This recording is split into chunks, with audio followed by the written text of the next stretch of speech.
That's how we get 100% plus visibility.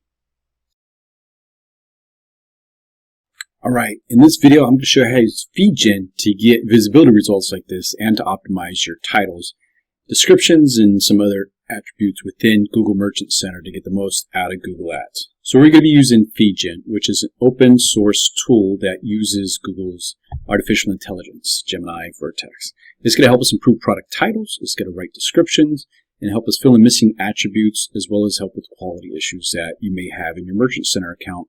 So, for example, we've got thousands of SKUs, and we want to update them and not go through each one one by one. We use it to leverage best practices for these titles and descriptions to get the most out of our Google Ads, Performance Max, or shopping campaigns that we're leveraging through Merchant Center. First, go to GitHub, and what you're going to do is you're going to open the template. Now, it's marketing or Google Marketing Solutions FeedGen, and it's got everything you need to run through this, but I'm going to go through it just so that you have a better understanding and see firsthand how we go through this and optimize it to get through all these points. So when you open that spreadsheet, it's going to give you this. You're going to go ahead, save, make a copy, save that, and then that's going to get you to this point. Now, even though it says you made the copy, import your target feed, before I even import my target feed, I go ahead and I go into the Google AI. I go to cloud.com. And then once you're in Cloud, open up the project that you're going to use in your console, or set up the account. If you haven't set up the account, set up billing. I won't go through that. Go ahead, enable the APIs for Vertex in the account. You're going to do that by going to enable or APIs and services. And you saw back there they had billing as well too. So make sure you get that input in there. All right, it's going to load. Click Enable APIs and Services. You can also do it from here. You just select it. Doesn't matter. Now this one's already enabled, but what you would see, let me see if I can bring it up. That way you got a better idea. That it loads, and it's showing that it's enabled already. So up here is where you would see it. So let me show you different ways so you got an idea of what you would actually select, because it is as simple as finding it and selecting Enable API. All right, we're looking to enable Vertex.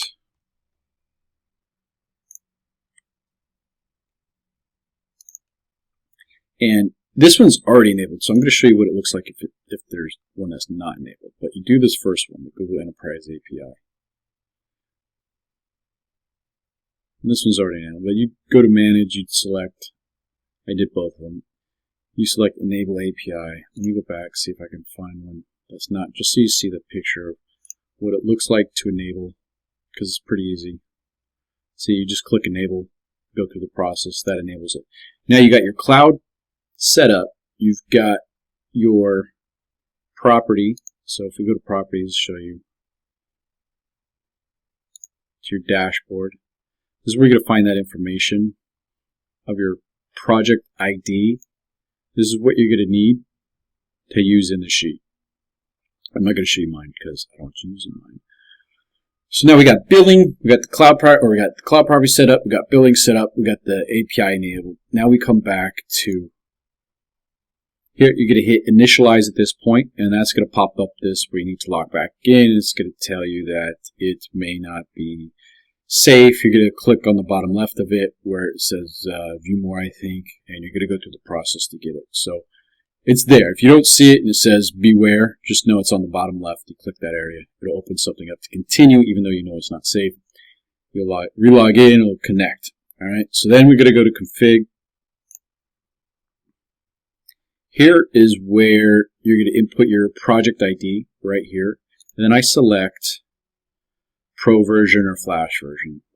It's also going to give you your price. Once you put in the input feed, you'll get an estimated price, which I've already done. So you've seen the price that I had to pay to do $2,200, I think it was, but I also selected image understanding. You can do landing page as well too. It's up to you if you want to do that to see if you get better results from it. Now, here's where you can edit if you want to edit the prompt to see if you can get some better results, or you need to make some switches as to something that may be off a little bit for your store, and then another one for the title. We got title, description, title, and then you can change this here, size, however you want to run it, right? And then this is going to come in, update these to what you want to see the output. So in here, you're going to find the list of best practices for your titles and descriptions, in which you do it in this order in here. Put the order that you want. Like I switched it up because I didn't want brand first for ours, which you'll see in a minute. So I put women's name necklace.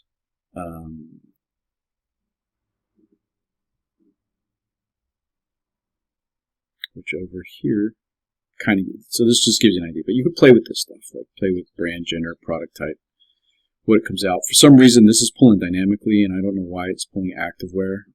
FeedGen, create context, input feed A2, right? We go to input feed A2. That does not exist. It's our brand. But so what I did, because this thing was getting a little quirky, is I copy. Oh, first, sorry, you go back. You're going to download your product list.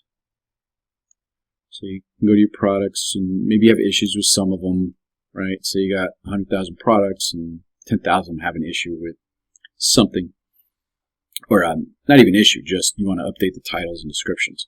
Go ahead, you select them all, and then you're going to download over here, and you're going to get this output of all your products. And then what you'll do, I create another sheet, and then I copy and paste the title, category, the description, and if I can get color or any other attributes in the order that we're looking for in the spreadsheet. Drop it in here. So title, description, brand, gender.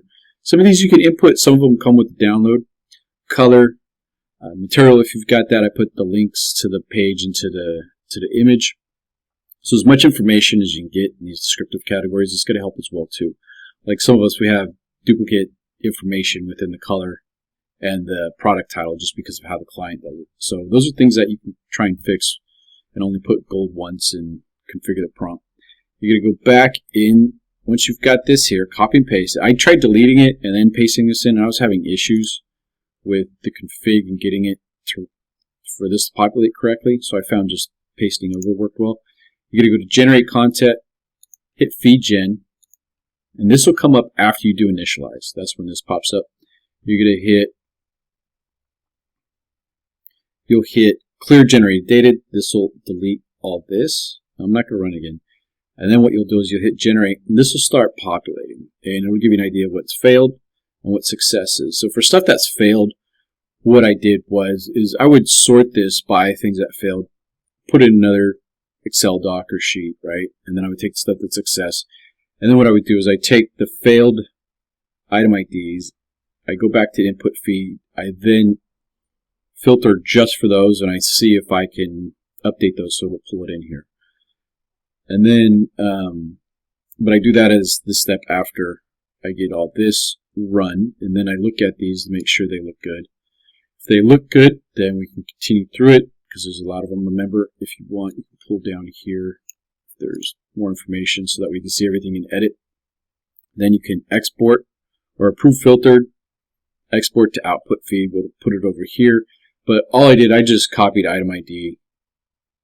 I copied from item ID to generate a description. Category, that's up to you. You could use the Google one if you have one, or you could use this as a category. Now, what you're going to do is you need to build your supplemental feed. And you can do it through Google Sheet, a doc. You can upload it. I do it on a sheet, so I connect this sheet through Merchant Center. So I drop the ID and title. Now, there's a range of attributes that you can add here for a supplemental feed that you can use. And what happens with the supplemental feed is that in Merchant Center,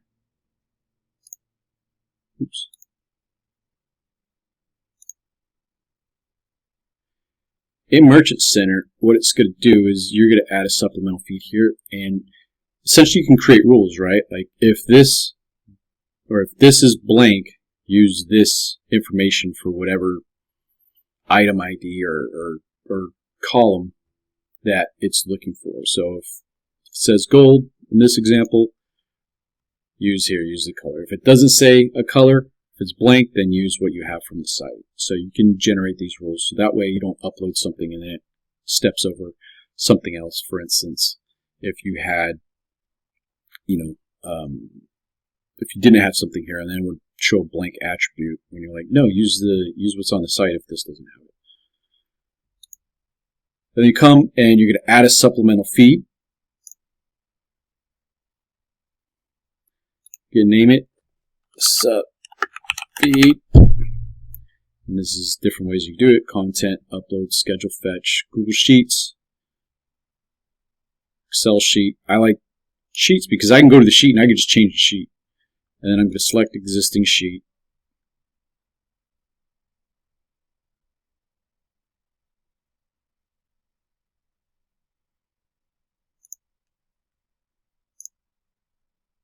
Continue.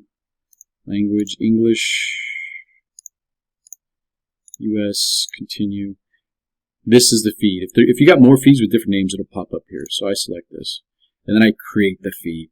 And what will happen is that you'll see it pop up here under supplemental feed. Then what you want to do is you want to open it and you want to fetch it. So if you do fetch now, it'll run right away. And then you got to give it a little bit of time so that way it then connects. And then what your end goal is that you want to see your competitive visibility increase. In which you're getting better performance, lower CPCs, lower cost of conversion, especially with these big spenders that we got going on. We want to have every possible win we can get against them. And that's how we set up our feed, or that's how we set up our merchant feed with FeedGen to get the best optimization and performance out of our Google Ads and Merchant Center. If you got questions, hit me up. If you want to do a free audit, let me know. We can get together. Or if you want to do a video walkthrough of something that you might be having issues with, we can help and schedule something then. So until next video, hopefully you find a lot of value out of this, and always feel free to hit me up.